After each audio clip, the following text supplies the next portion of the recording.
Buat kamu yang merasa khawatir atau cemas terhadap hasil akhir pengumuman CPNS, yuk sini-sini kita cerita-cerita dan sharing-sharing untuk mengeluarkan segala unek-unek kalian.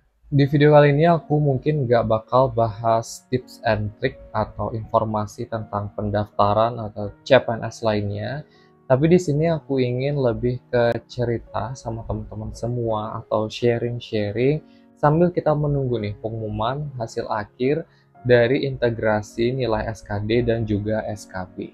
Cerita atau sharing dan narasi kita pada sesi kali ini, di video kali ini, aku nggak bakal bahas khusus di CPNS Kejaksaan aja ya, tapi juga buat teman-teman yang berasal dari pendaftar CPNS instansi manapun.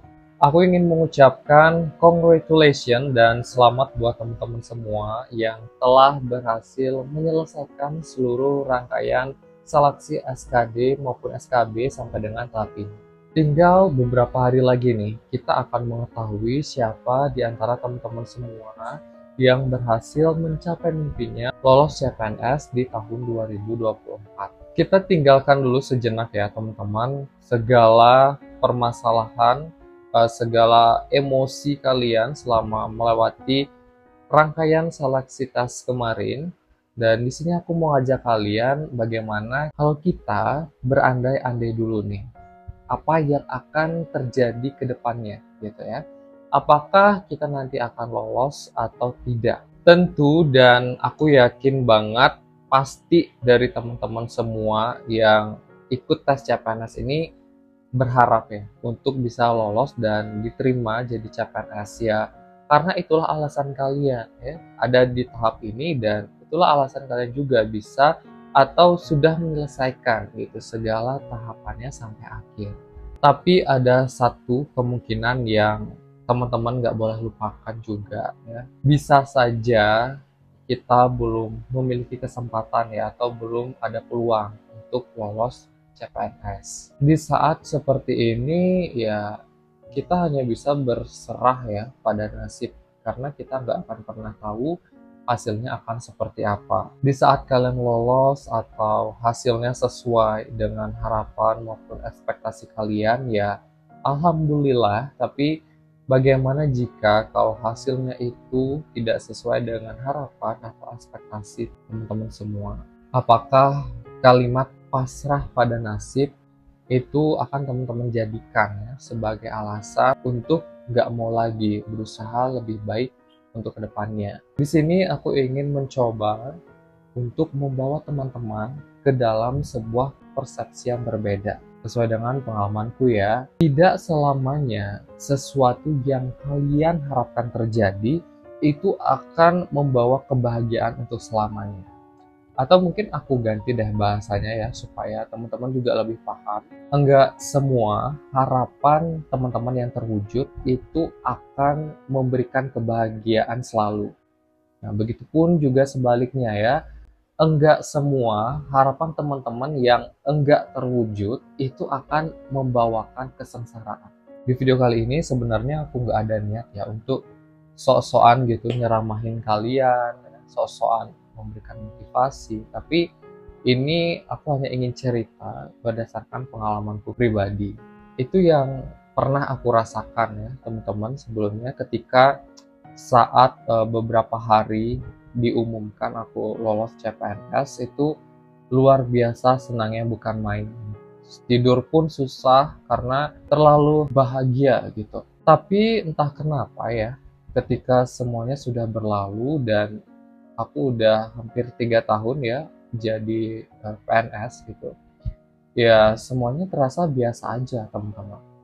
Euforia yang di awal itu udah perlahan-lahan menghilang gitu. Dan bahkan ya, setelah diumumkan lolos jadi CPNS ya justru ada banyak rintangan atau masalah gitu ya menurut aku harus dilalui gitu.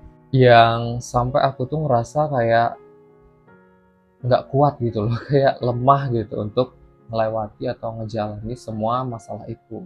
Begitupun juga saat aku sempat gagal ya 2 kali SKD, itu pun di prankingan teman-teman. Dan saat itu juga aku sebenarnya pernah ikut bimbel ya, sampai ditipu gitu, puluhan juta. Kalau dibilang sedih sih, siapa sih gitu ya, yang nggak sedih gitu ketika kita udah banyak berusaha, apalagi sampai ditipu gitu. Tapi hasilnya tuh ya nggak sesuai dengan yang kita harapkan. Ngerasa kayak semuanya itu nggak berguna. Apapun yang aku lakukan itu sia-sia. Tapi nggak lama dari itu ya udah lewat gitu aja teman-teman. Seperti nggak ada kejadian apa-apa. Dari pengalamanku itu ya sebenarnya ya menurut aku punya kontrol penuh terhadap diri kita itu adalah ya kita sendiri teman-teman. Ya, bagaimana aku kemarin ketika gagal 2 kali ya aku kontrol itu dan aku coba lagi. Ya tentunya dengan hasil evaluasi kegagalan yang sebelumnya. Dan ya akhirnya aku berhasil gitu. Karena yang punya kontrol penuh terhadap diri kita ya kita itu sendiri. Jadi seandainya memang kita itu sedih, kita itu kecewa, ya, marah, ya itu menurut aku karena kita nggak bisa ngontrol diri kita dan kita yang membuat itu semua terjadi. Begitupun kalau kita berhasil ya dalam mencapai suatu tujuan, ya menurut aku keberhasilan itu ya memang karena dari dalam diri kalian.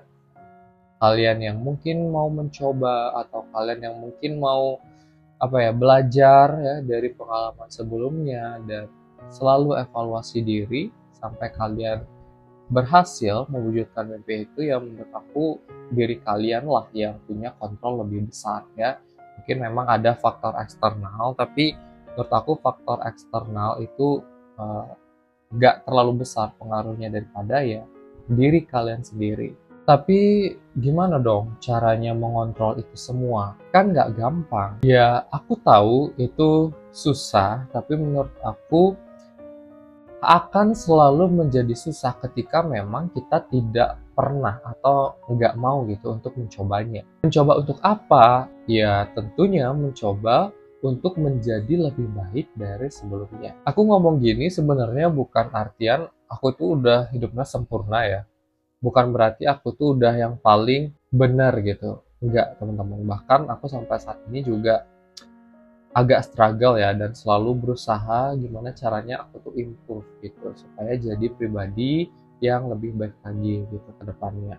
Tapi kan Kak, aku nggak tahu caranya. Menurut aku pribadi sih bukan masalah kita nggak tahu caranya ya, tapi memang ya diri kita aja gitu yang nggak mau cari tahu caranya itu gimana. Atau istilahnya ya kita males cari tahu gitu atau males coba. Kan nggak mungkin ya kita tuh harus selalu nih nunggu orang gitu ya yang ngasih tahu caranya. Kita nggak mungkin juga harus diem aja gitu ya tunggu sampai ada yang nuntun barulah kita berubah. Nah itu kan nggak mungkin kayak gitu teman-teman. Jadi ya itu dibalikan lagi ke diri kalian, apakah ingin berubah atau stay di situ aja. So apapun yang terjadi ketika kalian melihat pengumuman nanti, entah itu kalian lolos atau tidak, please kontrol teman-teman ya, atur diri kalian. Saat kalian lolos ya silahkan, kalau kalian happy, bahagia ya, pengen makan-makan, pengen ketawa-ketawa, itu silahkan. Tapi catatan dari aku adalah jangan berlebihan juga. Jangan sombong karena masih ada tantangan atau masalah yang harus nanti kalian hadapi di kedepannya. Ya, karena kebahagiaan itu hanya sementara aja ya, teman-teman. Terus kalau misalkan memang kalian belum berkesempatan gitu ya, atau belum dinyatakan lolos, please bisa dikontrol juga. Kalau kalian sedih, kalau kalian mau nangis, silahkan ya. Kalian mau cerita ke lingkungan terdekat kalian, silahkan. Tapi jangan berlarut-larut, teman-teman. Karena menurut aku hidup ini kan bukan hanya tentang lolos CPNS atau enggak ya. Masih ada banyak hal di luar sana, masih ada banyak peristiwa yang akan terjadi sama kalian di kedepannya dan kalian harus bersiap untuk hal itu. Tentu ya, untuk masa depan yang lebih cerah. Karena kita kan gak akan pernah tahu ya, kejutan seperti apa sih yang nanti akan menunggu kalian gitu di kedepannya. Jadi, stay strong and confident. Terima kasih dan sampai ketemu di video berikutnya.